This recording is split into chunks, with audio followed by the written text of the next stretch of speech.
ఈ వీడియో ఆధారంగా మేజర్ ఆదిత్య ప్రతాప్ సింగ్ గారి అసాధారణ పరాక్రమం చుట్టూ అల్లిన ఒక ప్రేరణాత్మక కథనం.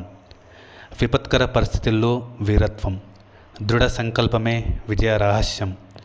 మన జీవితంలో లక్ష్యం ఎంత పెద్దదైతే దాన్ని చేరుకునే మార్గంలో వచ్చే సవాళ్ళు కూడా అంతే కఠినంగా ఉంటాయి. కానీ గుండెల్లో ధైర్యం, కళ్ళల్లో గమ్యం ఉంటే ఎలాంటి విపత్కర పరిస్థితులనైనా ఎదుర్కొని నిలబడవచ్చు. అరుణాచల్ ప్రదేశ్ సరిహద్దు ప్రాంతంలో ఉగ్రవాదులు పెద్ద ఎత్తున చొరబడుతున్నారనే సమాచారం అందిన వెంటనే మేజర్ ఆదిత్య ప్రతాప్ సింగ్ ఏమాత్రం వెనకడుగు వేయకుండా రంగంలోకి దిగారు. ఏకధాటిగా 72 గంటల పాటు నిరంతర నిఘా ఉంచి అత్యంత ప్రతికూల వాతావరణంలో ఉగ్రవాద ఉనికిని కనుగొన్నారు.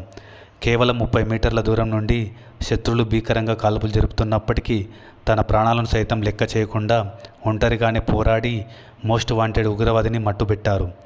ఈ కథ మనకు నేర్పే గొప్ప పాఠం ఏంటంటే, మనం ఎంచుకున్న రంగంలో ఎంతటి క్లిష్ట సమయాలు ఎదురైనా పట్టుదలతో మరియు యొక్కవోని ధైర్యంతో ముందడుగు వేస్తే ఎంతటి అసాధారణమైన విజయాన్ని సొంతం చేసుకోవచ్చు.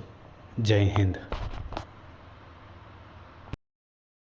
अदम्य साहस, राष्ट्र के प्रति समर्पण के लिए आपको शौर्य चक्र से अलंकृत किया जाता है. मेजर आदित्य प्रताप सिंह